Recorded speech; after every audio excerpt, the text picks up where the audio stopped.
أعوذ بالله من الشيطان الرجيم.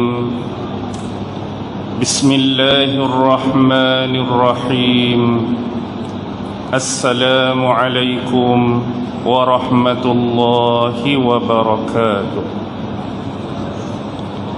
الحمد لله رب العالمين، وبه نستعين على أمور الدنيا والدين، والصلاة والسلام على أشرف الأنبياء والمرسلين وعلى آله وصحبه وسلم. سبحانك لا علم لنا إلا ما علمتنا إنك أنت العليم الحكيم. قال رب اشرح لي صدري ويسر لي أمري واحلل عقدة من لساني يفقه قولي. اللهم يسر ولا تعسر. اللهم صل على سيدنا محمد وعلى آله وصحبه وسلم، ولا حول ولا قوة إلا بالله العلي العظيم. أما بعد. Alhamdulillah, syukur kehadrat Allah Subhanahu wa ta'ala, kerana dengan limpah kurnia, rahmat, kasih sayang dan inayah daripada Allah, alhamdulillah, pada malam ini kita diberi keizinan oleh Allah Subhanahu wa ta'ala untuk sama-sama berada di rumahnya, di masjid ini. Alhamdulillah. Dan sekali lagi kita merafakkan sebanyak-banyak kesyukuran kepada Allah kerana memberi peluang dan keizinan kepada kita untuk sama-sama melakukan ibadah secara berjamaah, salat tarawih, salat witir, dan insya-Allah kita teruskan dengan majlis ilmu. Alhamdulillah. Dan malam ini kita berada pada malam yang ke-25 Ramadan.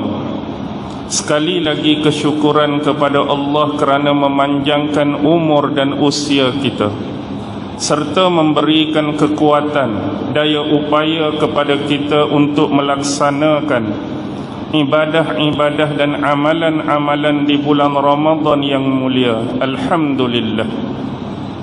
Firman Allah Subhanahu wa ta'ala di dalam surah Al-Baqarah merujuk ayat 183, Ya ayyuhallazina amanu kutiba alaikumus siyam kama kutiba alal ladzina min qablikum la'allakum tattaqun. Ayat Al-Baqarah 183 adalah merupakan perintah dan kewajipan kepada manusia-manusia yang beriman supaya mereka menjalani satu ibadah yang disebut ibadah puasa, khusus di satu bulan yang mulia, iaitu bulan Ramadan. Mengingatkan ayat ini terkandung di dalam surah yang paling besar, surah yang paling panjang, iaitu surah Al-Baqarah.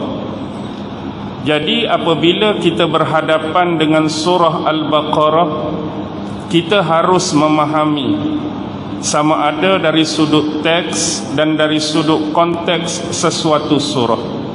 Pertamanya, apa yang saya nak sebutkan, teks Al-Quran adalah bersifat tetap, stabil, tidak akan pernah berlaku perubahan, baik pada huruf-huruf dalam Al-Quran, baik pada ayat-ayat di dalam Al-Quran. Manakala dari sudut konteks Al-Quran, dia bersifat dinamik, dia ada perbahasan.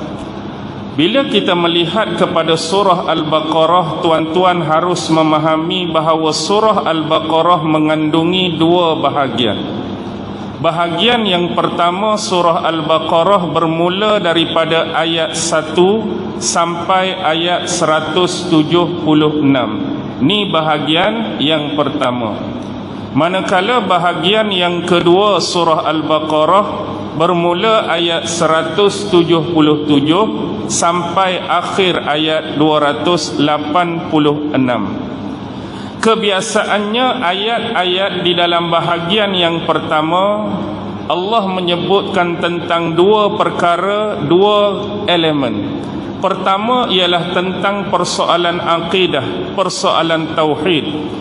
Manakala yang kedua ialah persoalan ataupun elemen ar-risalah, diutusnya nabi-nabi dan rasul-rasul oleh Allah Subhanahu wa taala kepada umat manusia.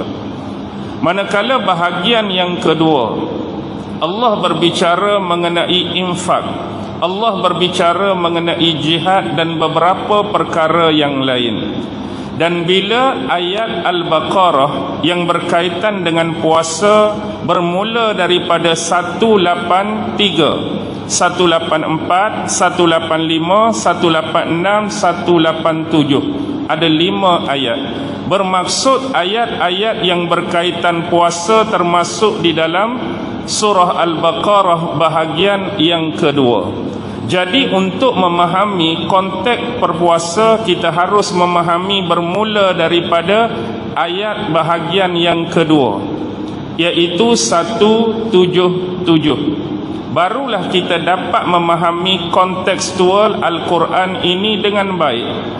Sebagai contoh, ayat 177 dimulakan dengan ayat laisal birra an tuwallu wujuhakum qibalal masyriqi wal maghrib walakinnal birra man amana billahi wal yawmil akhir wal malaikati wal kitabi wan nabiyyin, sampai akhir ayat. Kerana ayat ini adalah satu ayat yang panjang. Di dalam disiplin ilmu tafsir, ayat ini dikenali sebagai ayatul bir kerana pengulangan kalimah bir sebanyak 2 kali. Laisal birra an tuwallu wujuhakum qibalal masyriqi wal maghrib walakinnal birra man amana billah. Baik, apakah yang dimaksudkan dengan al-bir? Al-bir bermakna kebaikan, al-bir bermakna kebajikan. Oleh itu di dalam ayat ini yang dikenali sebagai ayatul bir, Allah Subhanahu wa taala sedang memberikan keterangan dan penjelasan kepada kita manusia tentang kebaikan dan kebajikan sebenar yang dikehendaki oleh agama menerusi syariat yang diturunkan kepada Nabi Muhammad sallallahu alaihi wasallam. Kebaikan dan kebajikan sebenar dalam agama meliputi 2 perkara. Pertama ialah yang berkaitan dengan soal ibadah, ataupun kita sebut dengan istilah lain ritual ataupun amalan. Manakala yang kedua ialah berkaitan dengan adah. Dia menyebut tentang akhlak, tentang etika ataupun kita sebut sebagai adab ataupun budi. Ini adalah 2 perkara yang cukup penting yang ditekankan oleh agama. Agama ini akan sempurna sekiranya memenuhi kedua-dua elemen ini, ibadah dan adab. Ibadah ialah perkara yang berkaitan khusus di antara seorang hamba dengan penciptanya Allah Subhanahu wa taala.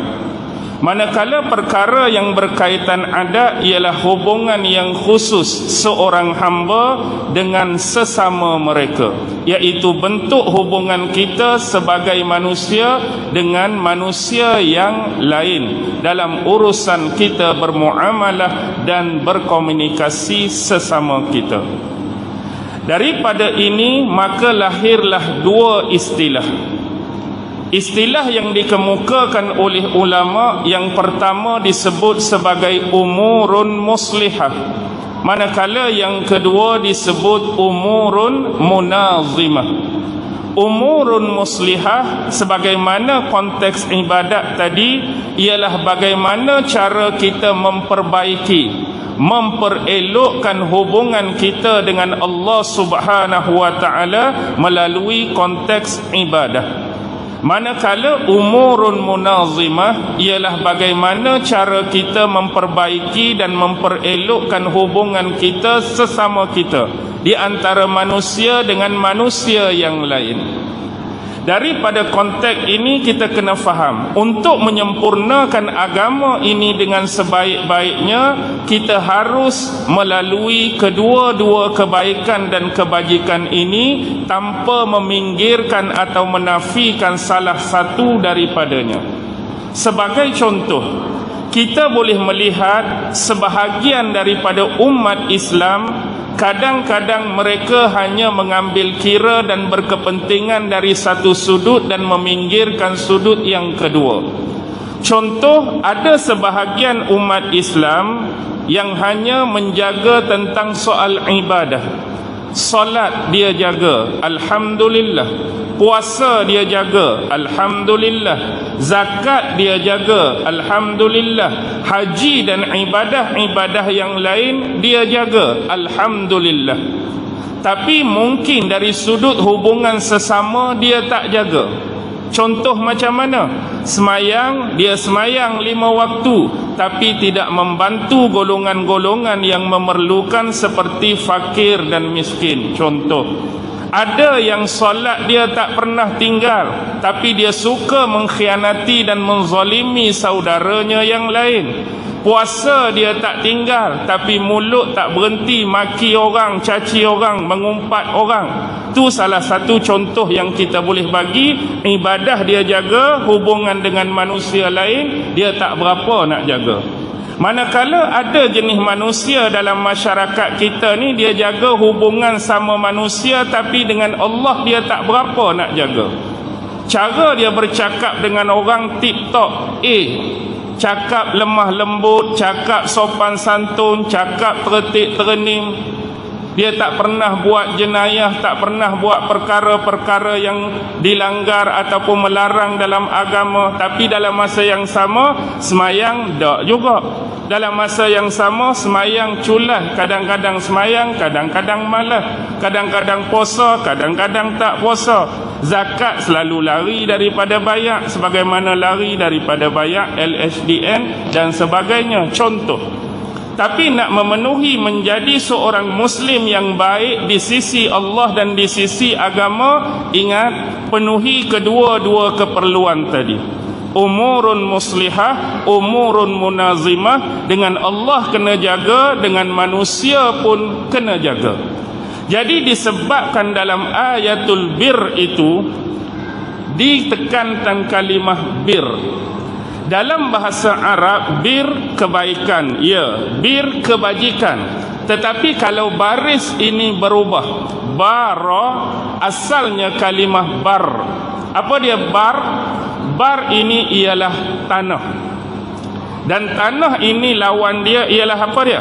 Lautan. Kita tambah huruf ha kat tengah tu. Daripada huruf ba dengan ra, daratan, kita tambah ha kat tengah, ba, ha, ra. Dia jadi apa? Bahrun, lautan. Kerana apa? Kerana di sisi orang Arab, mereka selalu menisbahkan daratan ini dengan persoalan ibadah. Kerana apa? Kerana sifat ibadah ialah tetap seperti daratan, stabil seperti daratan, konsisten seperti daratan. Dia tidak seperti lautan yang bersifat kadang-kadang tenang, kadang-kadang bergelora dan kadang-kadang berombak. Sebagaimana yang ditekankan dalam syariat, walaupun kita buat sesuatu amalan tu sedikit, tapi penekanan kepada apa dia? Stabilization, kestabilan dia, konsisten dia, sifat dia adwamuha wa in qalla, tetap stabil, konsisten walaupun sedikit. Bukan dia ada musim seperti ombak, time dia menggelora, time dia berombak, oh semangat dia buat ibadah. Time dia tenang, oh hari ini tak buat apa. Boleh faham? Baik, kita teruskan. Jadi memandangkan di dalam ayatul birri ini, Allah menyebut persoalan umurun munazimah dulu. wa ata zal qurba wal yatama wal masakin wabnis sabil. Ni persoalan hubungan kita dengan manusia lain.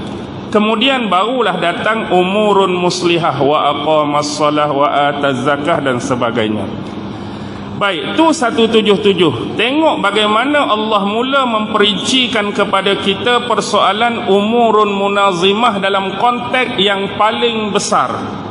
Allah mulakan dalam konteks masyarakat yang ramai, masyarakat yang besar, umum, sebagai manusia yang berkomunikasi dengan manusia yang lain. Cuba perhatikan ayat seterusnya, Allah bercerita tentang apa? Tentang persoalan qisas. Apa dia qisas?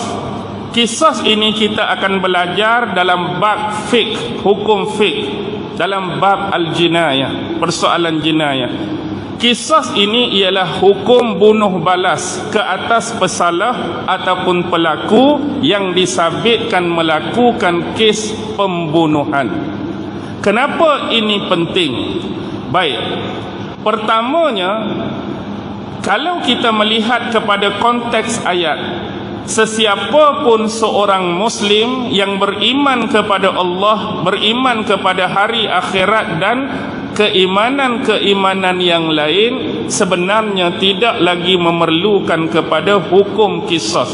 Kalau manusia beramal sungguh dengan ayatul birri tadi, dengan Allah dia jaga, dengan sesama manusia dia jaga, nescaya tidak akan berlaku perkara-perkara keburukan, perkara-perkara mungkar, perkara-perkara yang mengaibkan sampai ke tahap konteks pembunuhan. Tetapi dalam masa yang sama, Allah Subhanahu wa ta'ala yang menjadi dan menciptakan kita, Allah lebih maha mengetahui tentang konteks keberadaan manusia itu sendiri. Manusia ni bila mereka berkomunikasi ataupun bermuamalah dengan sifat-sifat yang ada, pasti akan terjadi perkara-perkara negatif dalam konteks hubungan sesama mereka. Ada yang hasad di antara satu dengan yang lain, ada saling membenci di antara satu dengan yang lain, ada saling marah memarahi di antara satu dengan yang lain, ada yang saling dendam mendendami di antara satu dengan yang lain. Puncak gulu, kemelampauan, ekstrim, radikal daripada benda-benda tadi akan mendatangkan sesuatu yang lebih berbahaya. Mungkin konteks lebih rendah, caci mencaci, tuduh menuduh, label melabel, sampai satu peringkat dia naik, tumbuk menumbuk, tampar menampar, tendang menendang, dan satu sampai tahap ekstrim dan radikal, tikam menikam, tembok menembok, bunuh membunuh di antara mereka. Ini pasti akan terjadi. Jadi sebab itulah konteks syariat Islam mengemukakan qisas ini sebagai bentuk piawaian untuk mengawal tingkah laku dan tindak tanduk manusia yang melampaui batas tadi. Pasti tidak akan berlaku kes ini. Kerana bila kita merenung jauh ke belakang, sejarah paling awal anak-anak Nabi Allah Adam sekalipun dah terjadi kes pembunuhan yang melibatkan Habil dan Qabil. Awal lagi. Dan sebelum zaman kita ni, kalau kita nak congak, kalau kita nak datakan, kalau kita nak faktakan kes-kes kematian manusia yang melibatkan pembunuhan, peperangan dan sebagainya, boleh bilang tak? Rasa tak mampu kita nak datakan, tak mampu kita nak faktakan. Cukup banyak. Dalam konteks ni ada yang terlepas, ada yang diadili dan dihakimi. Tetapi syariat Islam sebab nak jaga benda ni, dia mengemukakan piawaian khusus tentang bab qisas. Kerana apa? Kerana dalam qisas ni ada perkara-perkara penting. Saya tak mahu panjangkan sebab melibatkan konteks fiqh. Siapa yang sabit kesalahan membunuh orang lain, dia ditangkap, dia dipenjarakan, dia diadili, dia dihakimi, terbukti, maka hukum dia qisas, bunuh balas. Kalau keluarga mangsa memaafkannya, dia dinafikan daripada hukum qisas, tetapi kena bayar diat sejumlah bayaran. Satu nyawa nilai dia 100 ekor unta. dan ada panjang perbahasan dia. Dan ada satu lagi yang last, yang ni kira orang yang sungguh-sungguh ni. Dia maafkan overall, totally. Maafkan dan tak payah bayar diat. Baik. Kenapa ada dua-dua? Satu kisah, satu diat. Kerana nak menunjukkan perbezaan dengan dua agama sebelum ini. Kalau tuan-tuan mempelajari tentang agama Yahudi dan agama Nasrani, agama Yahudi hanya ada kisah, tidak ada diat. Manakala agama Nasrani hanya ada diat, tidak ada qisas. Tapi dalam Islam ada qisas dan ada diat, di samping pengampunan secara total, iaitu pemaafan daripada pihak mangsa ataupun yang terbunuh. Ni nak jaga konteks keamanan manusia secara overall yang besar. Allah terangkan dalam dua ayat, 178, 179. Lihat seterusnya, 3 ayat, 180, 181, 182. Konteks yang besar Allah makin perkecilkan, iaitu konteks hubungan kekeluargaan sahaja. Hanya melibatkan kita, adik-beradik kita, kita ibu bapa kita, kita saudara kita yang lain, kita datuk dan nenek kita sahaja. Iaitu persoalan apa? Harta wasiat. Kutiba alaikum idza hadara ahadakumul maut in taraka khairanil wasiyatu lil walidaini wal aqrabin haqqan 'alal muttaqin. Sekiranya seseorang tu hampir kepada saat kematian, maka tinggalkanlah sebaik-baik wasiat kepada ahli keluarga dia, kepada ibu bapa dia, kepada kaum kerabat dia. Tapi ada ancaman daripada Allah, faman baddalahu ba'dama sami'ahu fa innama ismuhu 'alal ladzina yubaddiluna. Barang siapa yang cuba-cuba atau berani menukar statement pewasiatan, maka dosa menukarkan itu akan kembali kepada pelaku dia. Kenapa Allah mengingatkan betapa pentingnya hal ini? Hanya kerana harta wasiat, hanya kerana wasiat dan faraid boleh berlaku kacau bilau dan huru-hara dalam satu-satu keluarga. Mungkin kerana tak puas hati dengan pembahagian yang dibuat, mungkin kerana tak puas hati adik-beradik lain dapat lebih, dia dapat kurang, mungkin tak puas hati orang lain dapat, dia tak dapat langsung.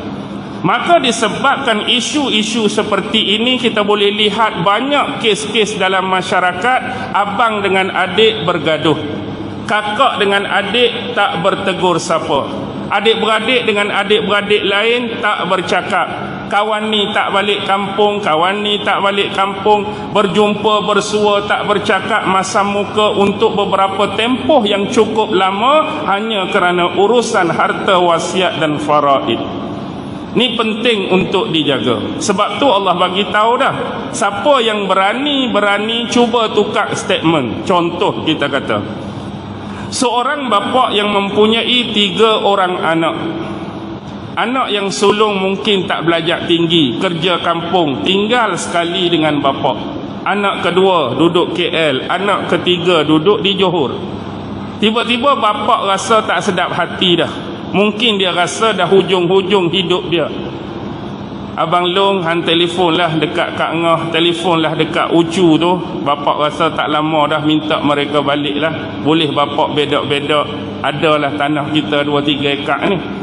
Telefon lah Abang Long, Ngah boleh balik tak? Bapak rasa nak bedak-bedak harta dah ke apa. Mesyuarat penting tak boleh balik minggu ni. Telefon pula hak bongsu, meeting juga tak boleh balik. Jadi akibat anak-anak tak boleh balik, bapak ni pesan dekat hak sulung, bapak adalah tanah tak banyak 6 ekar. Jadi hak 2 ekar ujung kampung tu ambil lah kat kamu. Hak 2 ekar belah ni bagilah kat Angah. Tanah ni sekali dengan tanah, rumah sekali dengan tanah 2 ekar ni bagilah kat Ucu. Tak apa, bapak meninggal. 2 orang lagi tak ada balik dengar wasiat bapak. Balik hak ni tengok dia boleh jadi bertukar kerana nakkan harta yang lebih.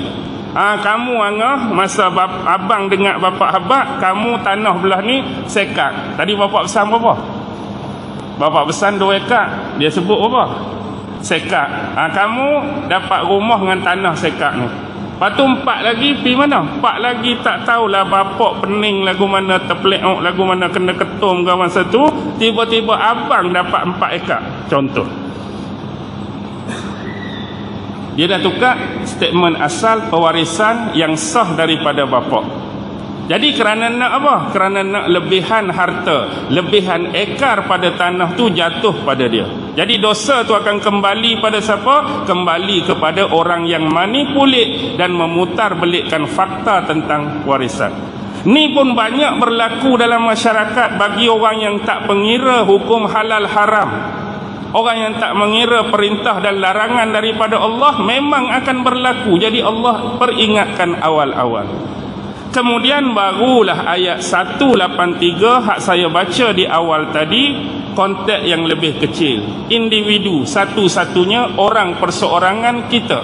Yang ni mula beralih kepada konteks kedua. Qisas kita dengan orang lain, munazimah.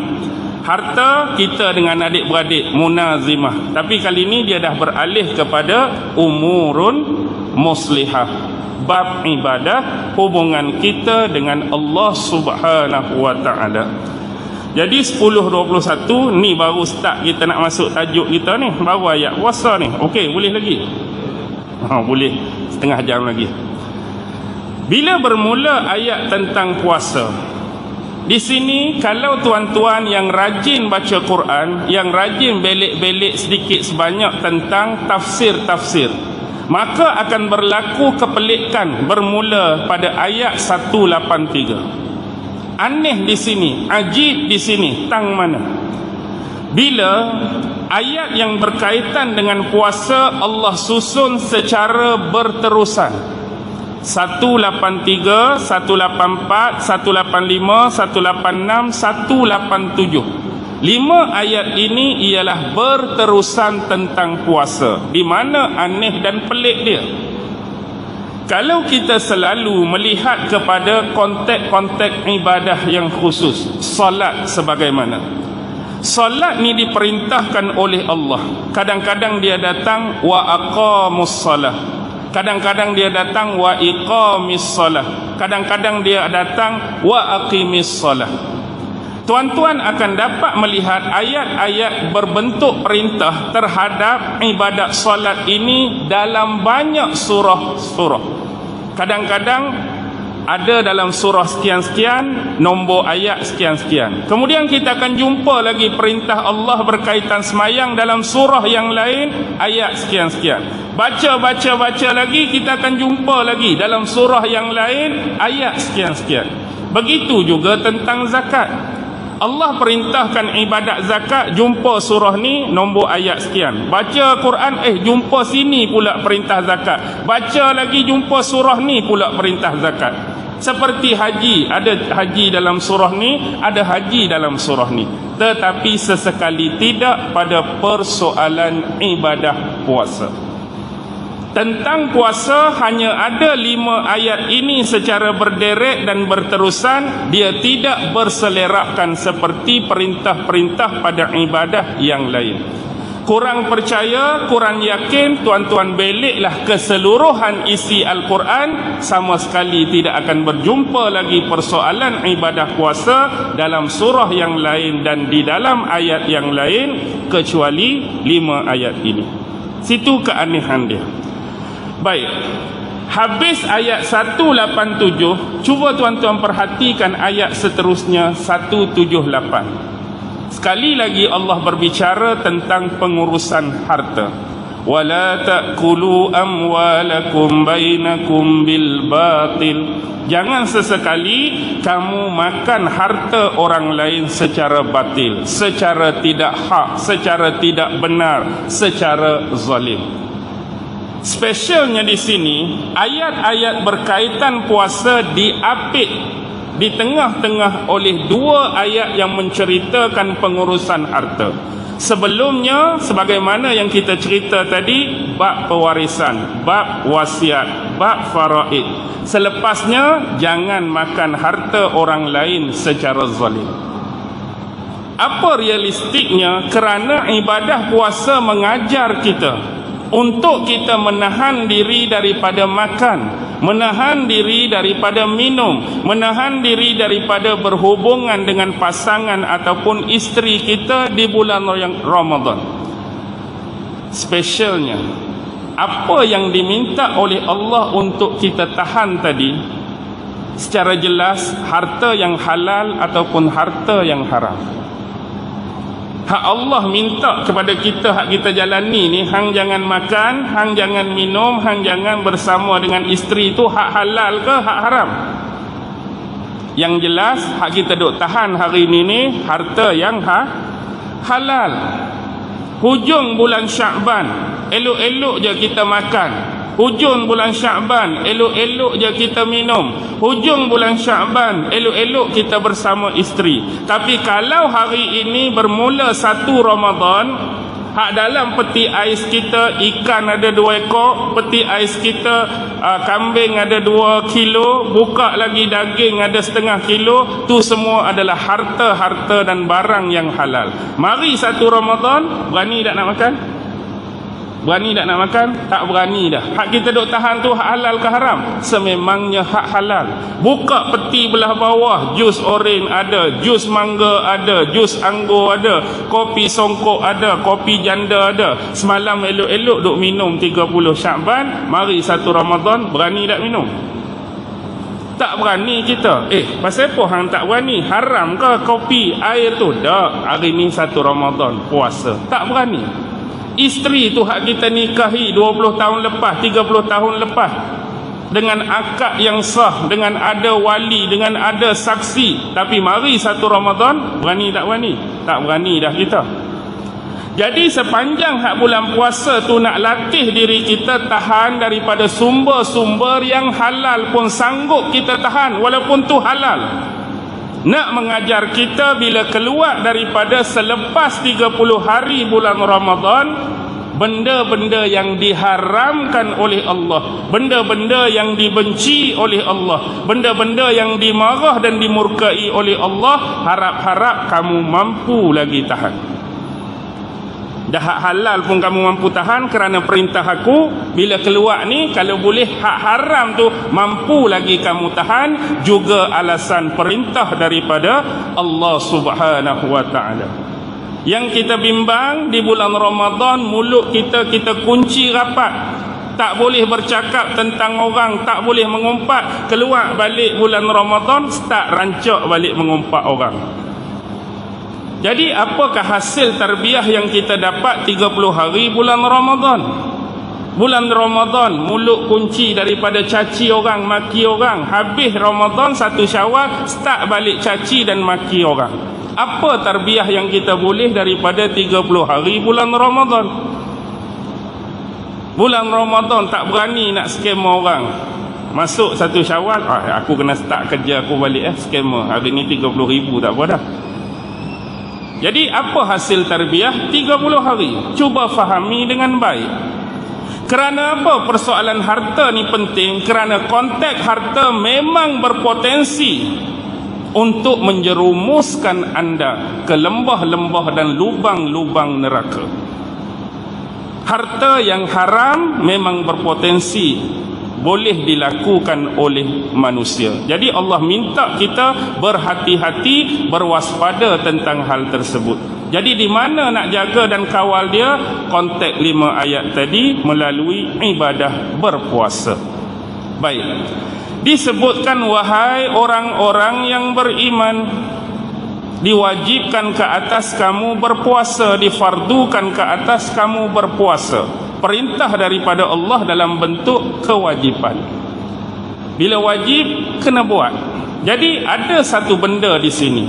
Di dalam konteks ahli akademik ataupun kita kata orang cerdik pandai cendekiawan ni, dalam konteks ni kita harus perhati 2 benda. Yang ni saya dah sebut di beberapa tempat. Pertama disebut dengan istilah transmitted knowledge. Yang kedua, actual intellect. Apa dia transmitted knowledge? Apa dia actual intellect? Transmitted knowledge dalam bahasa Melayu bermaksud ilmu nukilan. Ilmu yang dinukil, ilmu yang diambil, ilmu yang dipelajari. Biasa konteks transmitted knowledge ialah yang berkaitan dengan asas agama kita. Ilmu yang melibatkan Al-Quran, ilmu tafsir, ilmu hadis, ilmu fiqh dan perkara-perkara yang berkaitan dengannya. Tidak dapat tidak untuk kita memahami dan menguasai ilmu Al-Quran, ilmu hadis, ilmu tafsir, ilmu fiqh, konteks dia hendaklah dinukil, ditransformasikan dari satu kepada satu yang lain. Dengan kata lain, nak menguasai ilmu ni tidak dapat tidak perlu kita mengambilnya daripada orang lain. Perlu mengambil daripada satu sumber yang sifat dia authority, integriti, amanah dan bertanggungjawab. Bahasa yang mudah, nak dapat dan kuasai ilmu-ilmu asas agama, kena belajar dan berguru. Kena ada guru. Tak boleh nak pandai-pandai buka Quran, baca ayat, aku rasa tafsir dia macam ni lah, aku rasa tafsir dia macam ni. Ni boleh menyebabkan berlaku penyelewengan dan kesesatan tanpa guru yang authority. Begitu juga dengan ilmu hadis.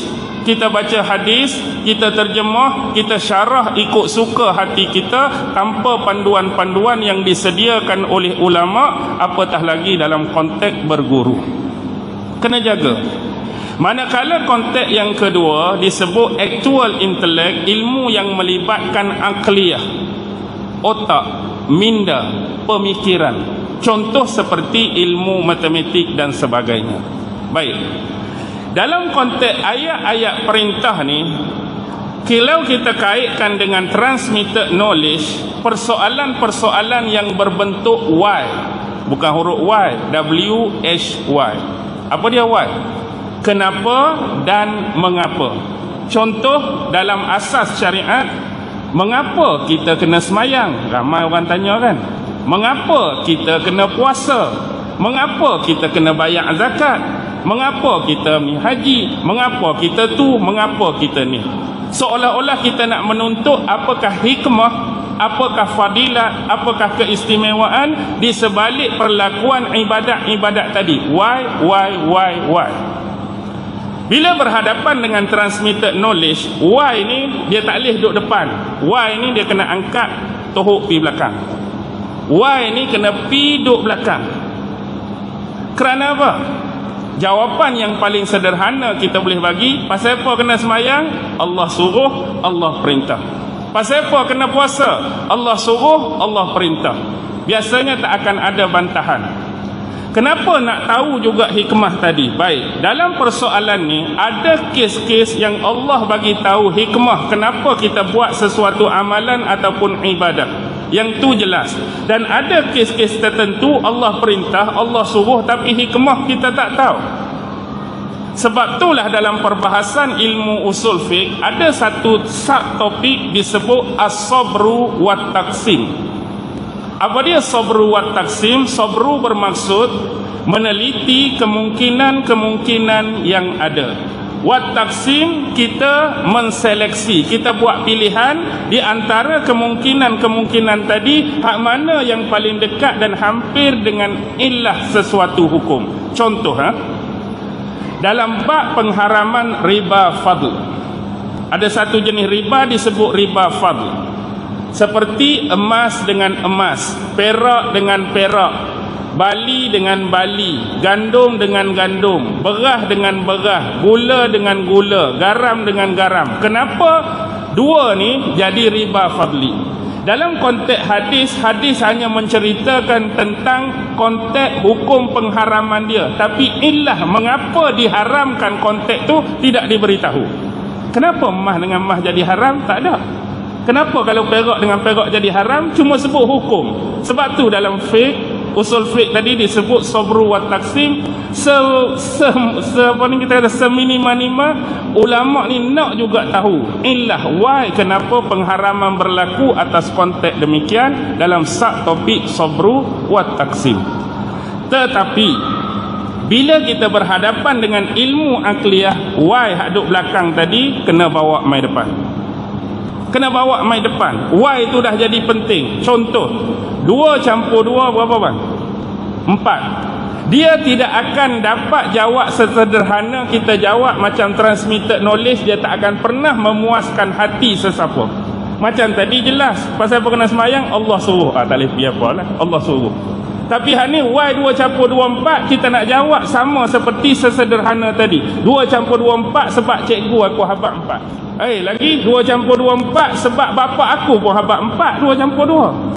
Kamu pula 2 campur 2 4 sebab kawan aku hak pandai dalam kelas pun jawab 4. Walaupun secara jelas dan realiti 2 campur 2 sememangnya 4. Tapi bab ilmu akliyah dia tak puas hati dengan kes cikgu habaq, kes bapa habaq, kes pelajar hak terbaik habaq. Tapi dia nak tahu secara detail Y 2 campur 2 mesti jadi 4. Faham? Okey, kembali kepada persoalan. Tuan-tuan trigger tak? 10:30. Kita start tadi pukul apa? Pukul 10. Baru setengah jam kan? Boleh pergi lagi tak? Boleh lagi tak ni? 25 Ramadan ni. Okey. Trigger tak?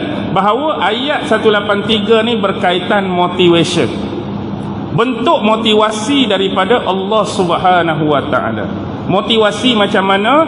Nak menunjukkan amalan ibadat puasa bukanlah Rasulullah dan sahabat sebagai pemula kepada ibadah ini. Tapi Allah dah bagi tahu kama kutiba alal ladzina min qablikum, sebagaimana juga telah difardukan, diwajibkan ke atas umat sebelum kamu. Bermaksud umat sebelum Nabi Muhammad dah ada ibadat puasa. Zaman Nabi Nuh dah berpuasa, zaman Nabi Ibrahim dah ada puasa, zaman Nabi Musa, Nabi Daud, Nabi Sulaiman. Kalau zaman dulu tak ada, bagaimana hadis Nabi boleh keluar? Sebaik-baik berpuasa seperti puasanya Daud, 1 hari berbuka, 1 hari puasa. Kan? Baik, di sini cuma berbeza dia ialah mungkin tempoh berpuasa. Adakah sama bulan Ramadan? Wallahu alam. Adakah bilangan sama 30 hari? Wallahu alam.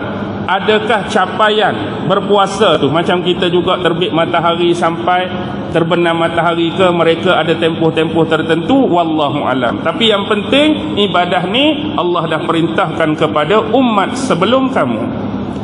Baik, memandangkan itu, dia jadi motivate kepada kita untuk buat ibadah yang sama dengan lebih baik, dengan lebih bagus daripada umat-umat sebelum ini.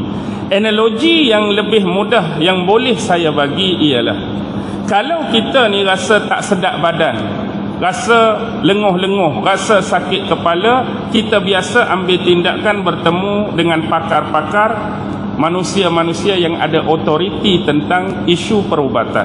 Kita pergi klinik, kita pergi doktor.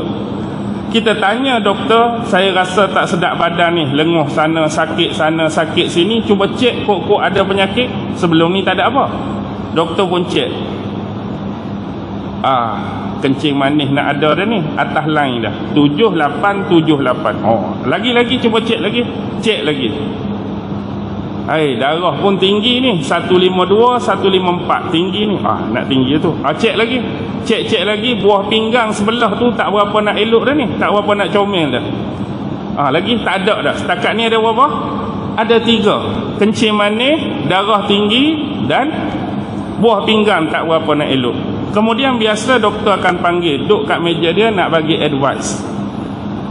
Yang pertama doktor, kencing manis ni apa benda hak saya boleh makan, hak kena makan nak bagi kurang, dan apa benda hak tak boleh makan. Doktor pun habaq lah, hak ni boleh makan, hak ni tak boleh makan. Hak darah tinggi pula, hak ni boleh makan, tak boleh makan. Kawal perasaan, kawal emosi. Kadang-kadang sebab emosi darah tu naik. Umur makin tua ni nak jadi darah tinggi. Buah pinggang pula sebab-sebab ni. Lepas tu biasa doktor akan suggest dan sarankan ubat. Kita ni bila berdepan dengan doktor, pasal ubat ni kita tak banyak soal. Kita akan biasa tanya satu soalan saja pasal ubat. Apa dia? Cara nak makan ubat. Kalau hak ubat ni berapa hari, berapa biji? Ni 3 biji selama 2 minggu, hak ni 2 biji, hak ni kena minum, hak ni kena sapu, macam-macam lah. Tu je. Lepas tu kita balik. Baik. Isu dia, bayangkan kalau macam ni kita tanya dan doktor jawab macam ni. Doktor, Sepanjang doktor duk cek orang, periksa orang ni, berapa orang dah jumpa penyakit hak macam saya hari ni? 3 sekaligus. Cuba bayangkan kalau doktor kata tak ada lagi setakat ni cik hak mula-mula saya jumpa penyakit hak 3 ni. Lagu mana perasaan kita? Lagu mana doktor? Sebelum ni mari ada 1 kencing manis saja, hak lain tak ada. Sebelum ni mari darah tinggi saja, hak lain tak ada. Paling tinggi pun 2. Cik hak mula-mula ada 3. Bagaimana perasaan kita? Galak tak habis nak kata. Aku seorang 3 ni. Lepas tu doktor nak bagi ubat. Bila kita tanya pula tentang ubat, satu soalan yang kita selalu tak tanya. Ubat yang doktor nak bagi atas 3 penyakit yang doktor cek dan kesan ni, ada testimoni tak sebelum ni? Pernah bagi kat siapa-siapa? Tak ada lagi. Ni ubat saya nak baru try bagi kat encik. Lagu mana agak-agak? Walaupun kita tahu yang advice kita tu doktor pakar dah tu. Tahap dia doktor pakar. Tapi bila doktor kata tak ada lagi saya try ubat ni pada orang lain, cik saya mula-mula nak try, galak kita habis. Kan aku makan hak kencing manis lagi tambah manis kan? Kan darah tinggi aku makan lagi tinggi kan? Kan aku makan pula hak buah pinggang sebelah jadi 2-2 kot kerana ubat ni, sebab tak ada testimoni, tak ada testing pada siapa-siapa sebelum ni. Galak walaupun yang advice tu pakar. Tapi bila kata bukan kata cik seorang, hak jenis 3 ni 5,000 orang dah saya rawat. Lagu mana kita? Aku ni kau ramai dah hak doktor rawat sebelum ni. Lega kita. Ubat-ubat, orang tu makan lega, orang tu makan elok, orang tu makan sembuh. Tak galak. Sama macam motivational tadi. Disuruh berpuasa, tapi umat sebelum ni aku dah suruh puasa, aku dah wajibkan berpuasa. Kita jadi bersemangat, kita tak jadi galak. Umat sebelum ni tak lagi. Sudah, kita hak mula-mula Allah perintah, dia jadi lagu lain. Baik, di hujung tu Allah sebut apa? La'allakum tattaqun.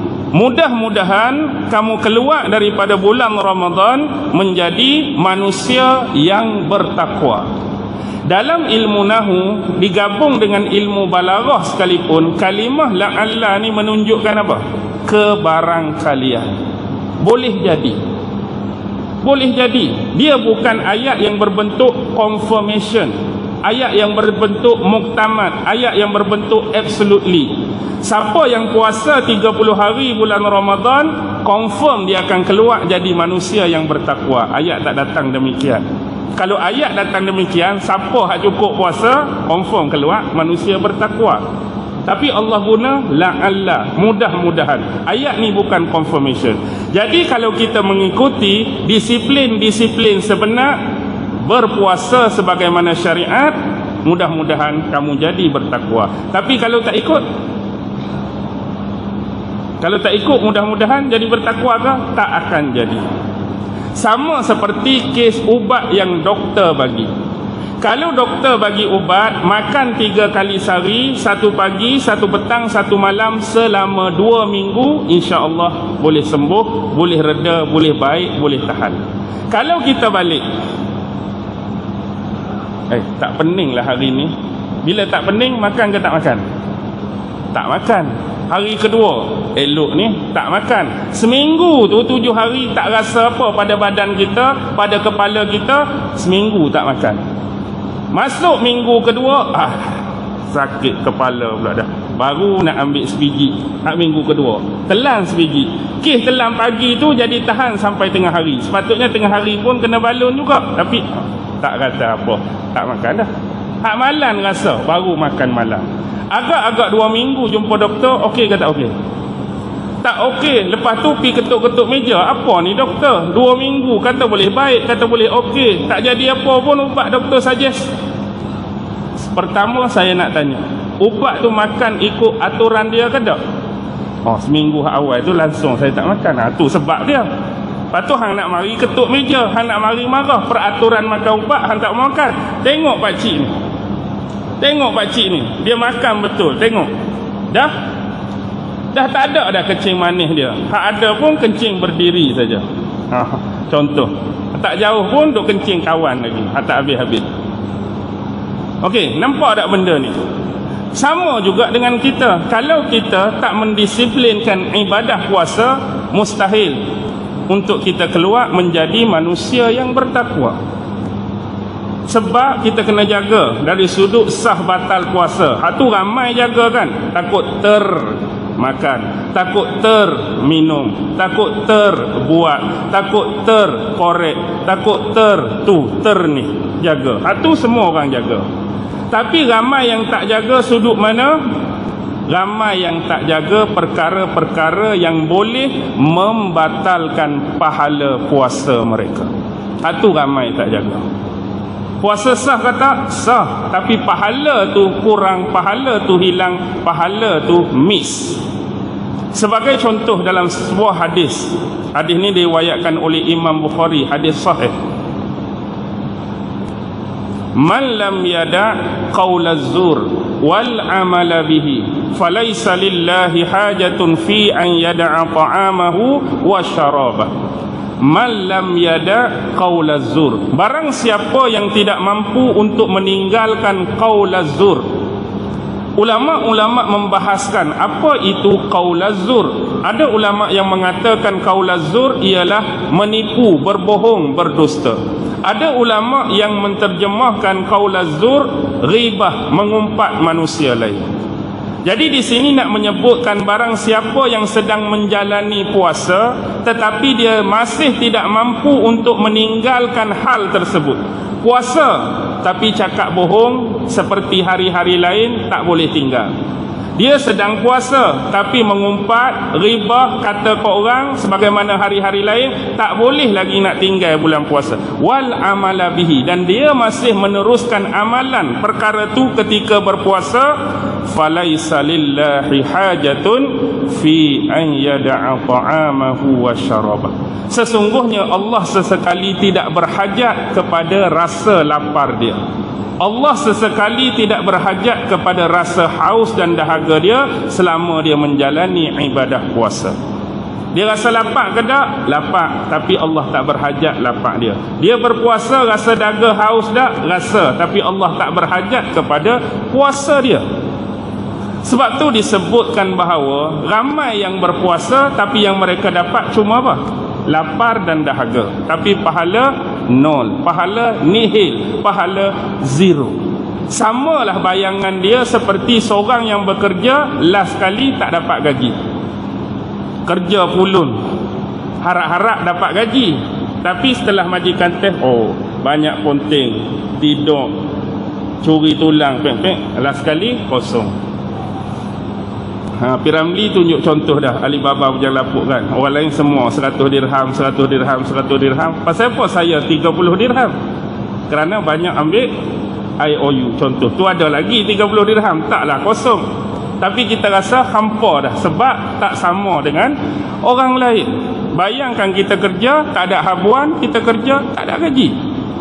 Jadi rugilah kita, lapar sahaja, dahaga sahaja, tapi nilai pahala di sisi Allah tiada. Kemudian Allah menyambung sikit lagi. Ayyaman ma'dudat, beberapa hari yang ditentukan.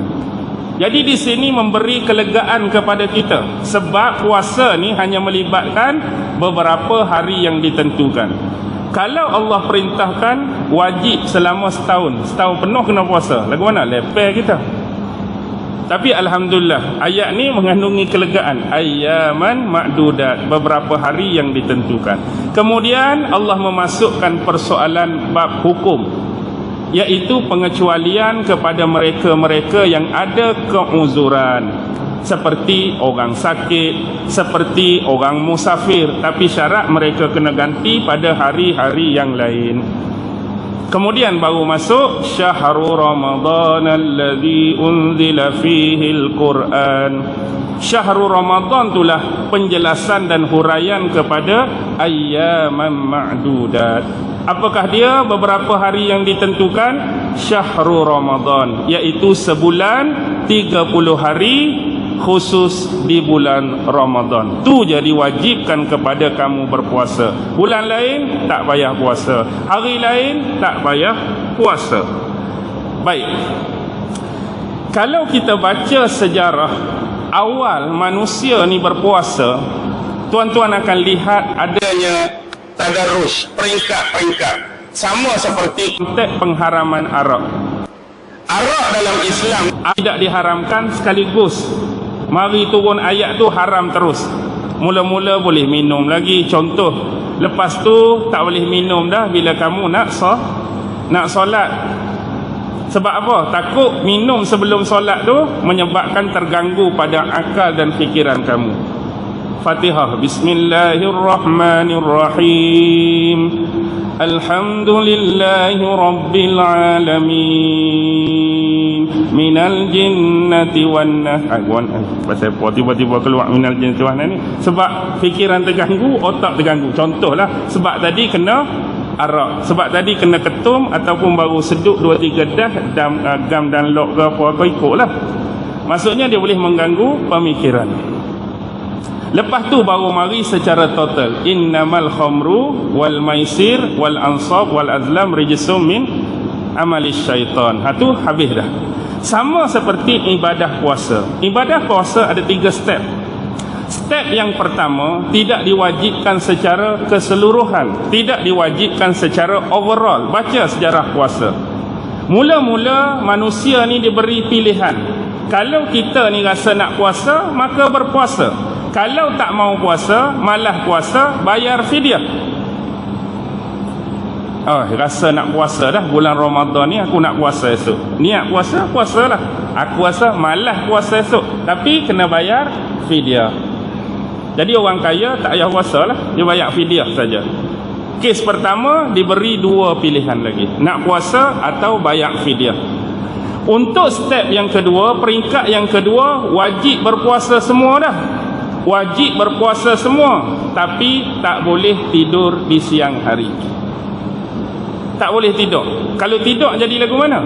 Contohlah, 7.30 buka puasa, ni 6.30, relax-relax dulu, galik-galik, tiba-tiba terlena. Daripada terlena tadi, orang azam pun tak bangun, 7.40 buka puasa dah. Tak boleh buka puasa sebab tertidur tadi. Bila boleh buka puasa? Kena round 1 hari lagi, maghrib esok baru boleh buka puasa, tuan-tuan. Ni berlaku dalam sejarah, pernah berlaku kepada seorang sahabat. Boleh cari nama sahabat ni, Qais ibnu Sirmah. Qais ibnu Sirmah ni seorang sahabat yang bekerja di bahagian pertanian, di kebun-kebun, di ladang-ladang. Waktu tu bulan puasa, tiba-tiba dia balik ke rumah dia dalam keadaan penat dan letih. Kerja bulan puasa, fahamlah. Bila sampai saat nak berbuka puasa, dia tanya isteri dia di rumah, hari ni ada apa-apa makanan untuk kita berbuka puasa? Isteri kata tak ada apa-apa. Tak apalah, sebab abang penat baru balik kerja, abang rehat dulu, saya akan keluar, saya akan pergi cari makanan, kok boleh dapat makanan, kita boleh buat buka puasa. Jadi suami ni belan-belan sambil tunggu waktu maghrib, sambil tunggu bini buat balik makanan, dah penat, tertidur sebelum azan maghrib. Bila isteri balik bawa makanan, tengok suami tertidur. Jadi boleh buka puasa tak? Tak boleh. Bila dia nak boleh buka puasa? Kena tunggu maghrib besok. Jadi esok kena kerja. Bila kerja dalam keadaan tak buka puasa hak semalam tu, penat sampai dia pengsan. Dan berita ni dilaporkan kepada siapa? Kepada Rasulullah sallallahu alaihi wasallam. Selepas tu step seterusnya tu baru hak macam kita puasa ni, tidur tak ada masalah. Ada lagi kes, kalau kita ni tak tidur, contoh buka puasa selepas azan, tapi zaman dulu tempoh dia sampai waktu isyak. Makan sebelum isyak, minum sebelum isyak, bersama pasangan sebelum isyak. Masuk waktu isyak, tak boleh makan dah, tak boleh minum dah, tak boleh bersama pasangan dah. Lagi teruk. Bayangkan benda tu berlaku lagi pada zaman kita. Lagu mana agak-agak? Allahu Akbar, Allahu Akbar, maghrib nak makan dah. Nanti isyak aku tak boleh makan dah ni. Pulun kita makan, pulun kita minum. Lepas isyak tak boleh bersama isteri, main kita kena seround 2, bagi pula 2 round. Bayangkan perut penuh makan, perut penuh minum, kena pula 2 round. Sah tarawih ada berapa orang agak-agak? Ada berapa orang agak-agak? Adalah 2 baris, hak lain tu tak larat dah. Bayangkan kalau dua benda ni, siang hari tidur kena ulang sampai waktu isyak saja, lepas kita sah. Tapi Allah tahu. Bab berhubungan dengan pasangan tu pada ayat terakhir Ramadan. Uhilla lakum lailatas siyamir rafasu ila nisaikum. Allah tahu manusia ni macam mana, naluri, hasrat dan keperluan dia. Maka puasa yang kita janilah ni, nak tidur lepas subuh sampai maghrib pun tak jadi masalah. Nak makan lepas isyak tak jadi masalah. Nak minum lepas isyak tak jadi masalah. Nak pulung 14 round sampai sebelum subuh pun pi lantak hang lah, tak jadi masalah. Tu dah bagi keringanan daripada Allah Subhanahu. Syahrul Ramadan. Bila sebut kalimah syahrun, terjemahan syahrun ni apa? Bulan. Ramadan, bulan Ramadan. Tapi syahrun di sini bukan merujuk kepada anak bulan, bukan merujuk kepada bulan hak betul real atas langit tu. Tapi kalimah syahrun di sini diterjemah dengan bulan merujuk kepada penanggalan, tarikh ataupun waktu. Macam kita sebutlah, tempoh aku kena bayar balik ni ambil masa berapa bulan? 5 bulan. Bila kita sebut 5 bulan tu, dia adalah tempoh waktu. Bukan 5 bulan, bulan yang kita sebut merujuk pada bulan atas langit tu, dah. Tapi tempoh waktu tertentu. Tengok perempuan jalan terdengkit-dengkit, isteri hang mengandung lagi ke? Bukan tahun lepas dah baru beranak seorang, mengandung lagi. Agak-agak tengok perut dia ni 7 bulan dah tu. Kita sebut penisbahan 7 bulan tu tempoh dia mengandung. Bukan kata bulan hak disebut tu merujuk pada bulan atas langit, tak. Tempoh 7 bulan tu tempoh dia mengandung. Baik. Bila disebut kalimah syahrun, ini adalah perlambangan kepada bulan Qamariyah, ataupun kita sebut dalam istilah lunar months. Satu kiraan berasaskan kepada kaedah kitaran. Kitaran apa? Bulan. Satu lagi kita panggil bulan syamsiah, lunar months. Satu kaedah, satu kitaran mengikut kitaran apa? Matahari. Biasa bulan Qamariyah ini, lunar month, kita selalu sebut sebagai bulan Islam. Bulan Qamariyah is bulan Islam di sisi kita. Dalam istilah akademik, ini adalah a misnomer. Pernah dengar istilah misnomer? M-I-S-N-O-M-E-R. Misnomer. Apa dia misnomer? Misnomer ialah perkataan ataupun istilah yang mencadangkan bahawa makna yang diberi itu salah, tidak betul dan tidak tepat. Ni satu misnomer bila kita menganggap bulan Qamariyah itu adalah bulan Islam. Kerana apa? Kerana orang Arab secara umum dan umat Islam secara khusus tidak bersendirian di sini. Dalam sejarah masih banyak lagi bangsa lain, umat lain yang mengambil kira kalender mereka, perhitungan hari, tarikh, tahun berlandaskan kepada kitaran bulan. Bukan orang Arab, bukan orang Islam saja.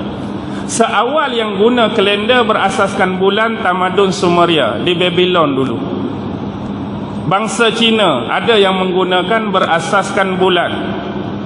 Yahudi ada yang berasaskan bulan. Kita tengok bulan dalam Yahudi, bulan Tishrei, bulan Kislev, bulan Nisan, bulan Siwan, semua tu berasaskan bulan. Jadi kita sini tidak bersendirian.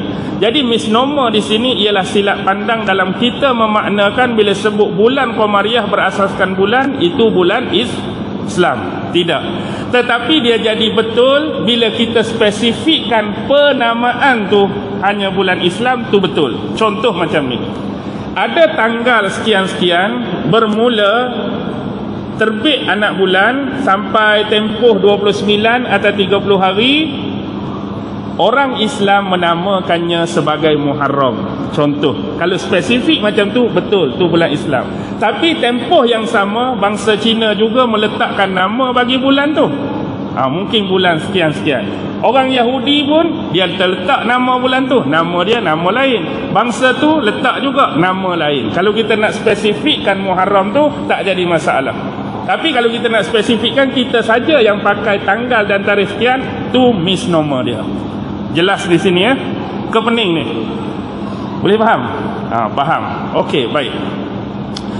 Maka daripada kalimah syahrun itulah maka bermulanya keluar kalimah isytihar. Masih lagi kosakata yang sama, ada shin, ada ha, ada ra. Sama seperti kalau kita eja isytihar dalam Jawi pun kosakata ada. Isytihar apa?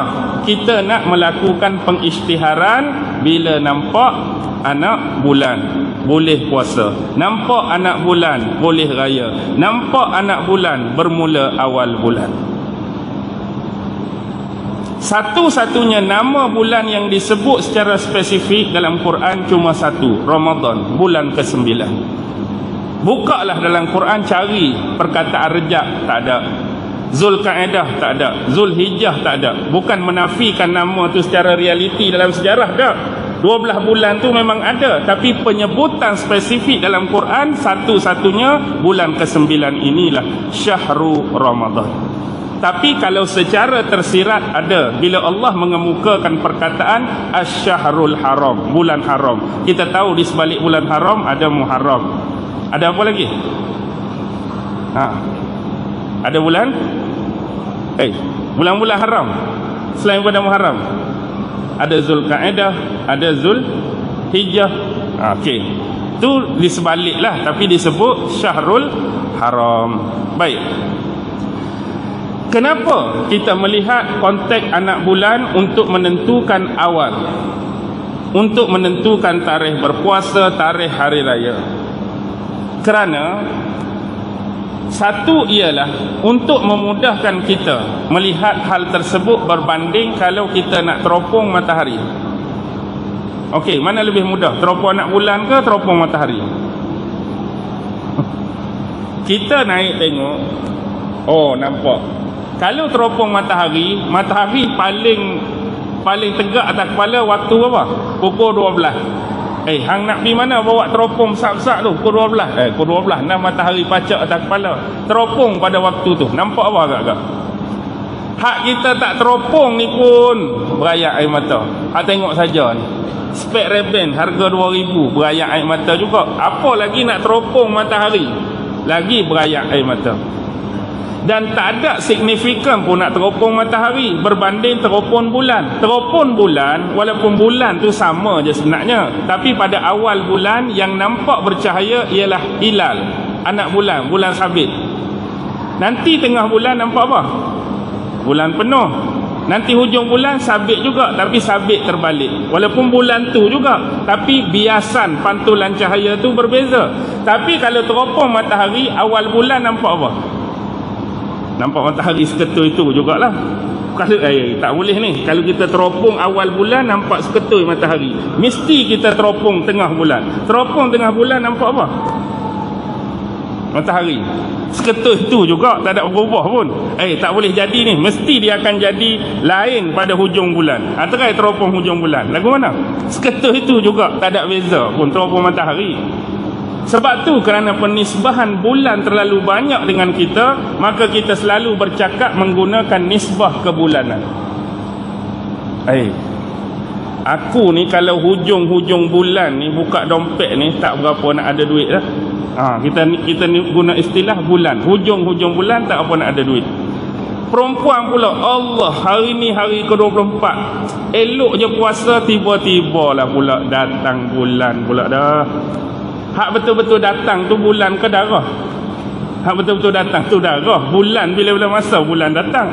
Tapi dia guna bulan datang. Tapi disebabkan mungkin tuan-tuan jemu dah dengan istilah ni, nak advance, nak tukar pula lah.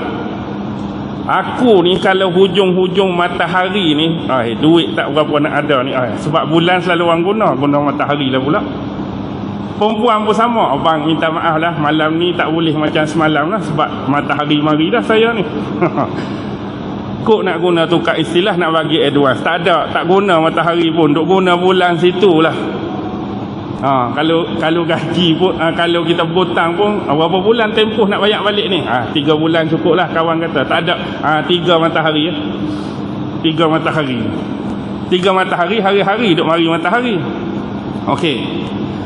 Apa poin dia? Bulan Ramadan ni, di sinilah dia punya trigger bagi kita unzila fihil Qur'an hudan linnas wa bayyinatin minal huda wal furqan. Bulan Ramadan bulan diturunkan padanya Al-Quran. Al-Quran kita tahu dalam banyak ayat Allah mengisyaratkan cara Quran turun ni dua. Pertama, bentuk dia jumlatan wahidah. Inna anzalnahu fi lailatin mubarakatin inna kunna munzirin. Dukhan ayat 3. Inna anzalnahu fi lailatil qadr. Al-Qadar ayat 1. Syahrul Ramadan alladzi unzila fihi al-Quran. Baqarah 183. Tiga ayat ni adalah dalil dan hujah Quran turun secara jumlatan wahidah, sekaligus. Tapi satu lagi konteks Quran turun dari Jibril kepada Nabi Muhammad ialah secara munajjaman, berperingkat, bertahap, beransur-ansur. Al-Isra 106. Wa bil haqqi anzalnahu wa bil haqqi nazal wa ma arsalnaka illa mubasysyiran wa nadhira. Al-Furqan 32. وقال الذين كفروا لولا نزل عليه القرآن جملة واحدة كذلك لنثبت به فؤادك ورتلناه ترتيلا. Itu ayat yang menjadi hujah dan dalil Quran ini turun secara munajjaman, berperingkat. Baik, bila kita baca ayat Quran, selalunya kalimah anzala diturunkan, unzila diturunkan, anzalna diturunkan, nazzala diturunkan. Jadi kita menghadapi situasi yang sulit nak membezakan sebab terjemahan Melayu anzala pun diturunkan, unzila pun diturunkan, anzalna kami menurunkan, nazzala diturunkan.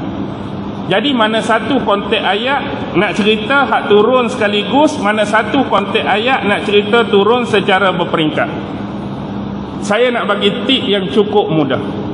Kalau ayat tu datang anzala, unzila, anzalna, maksudnya konteks ayat tu menceritakan Quran turun sekaligus. Syahrul Ramadan alladzi unzilal, sekaligus. Awal Kahfi, alhamdulillahilladzi anzala ala abdihil kitab, sekaligus. Inna anzalnahu fi lailatul qadr, sekaligus.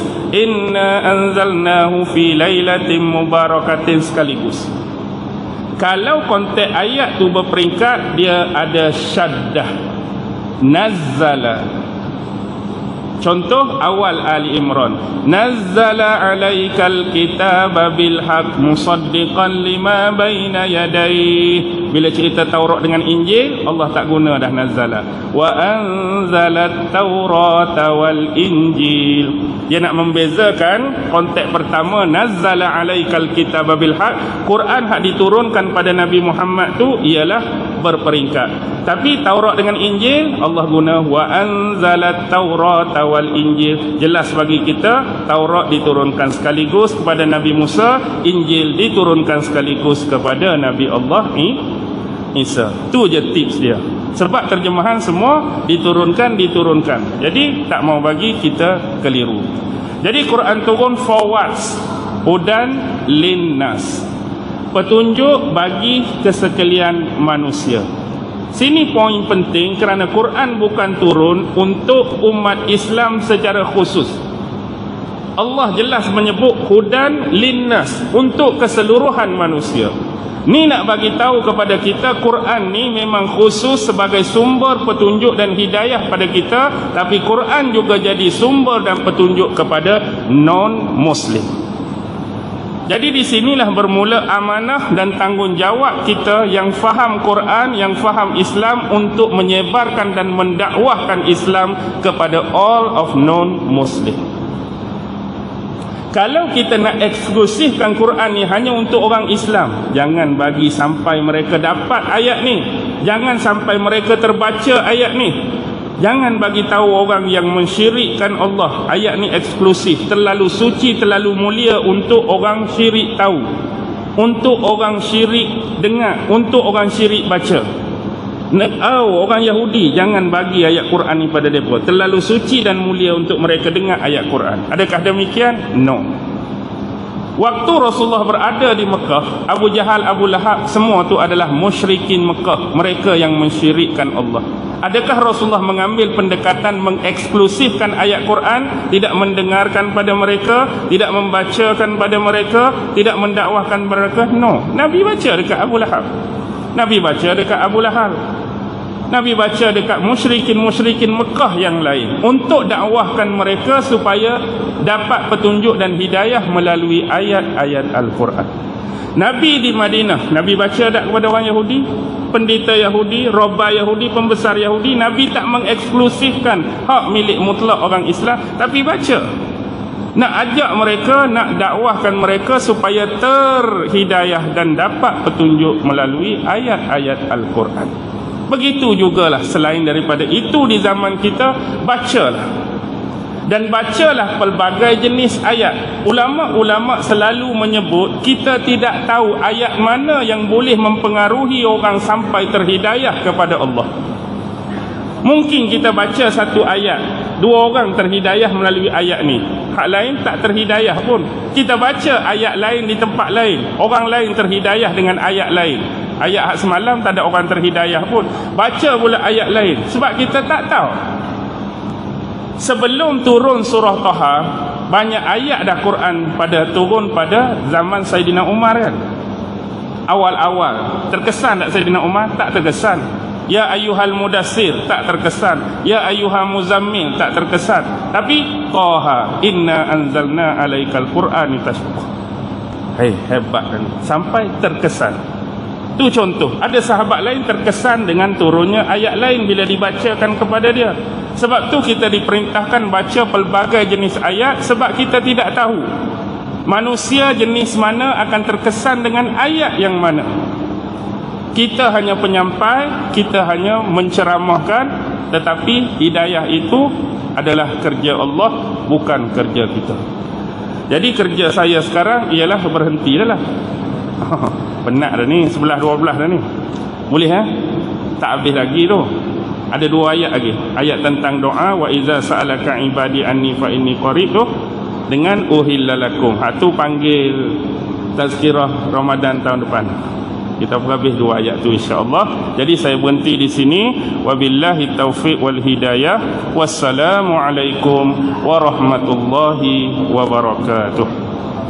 أعوذ بالله من الشيطان الرجيم. بسم الله الرحمن الرحيم. اللهم إنك تعلم أن هذه القلوب قد اجتمعت على محبتك والتقت على طاعتك وتوحدت على دعوتك وتعاهدت على نصرة شريعتك، فوسك اللهم رابطتها وأدم ودها واهدها سبلها واملأها بنورك الذي لا يخبو واشرح صدورها بفيض الإيمان بك وجميل التوكل عليك وأحيها بمعرفتك وأمتها على الشهادة في سبيلك إنك نعم المولى ونعم النصير. وصلى الله على سيدنا محمد وعلى آله وصحبه وسلم.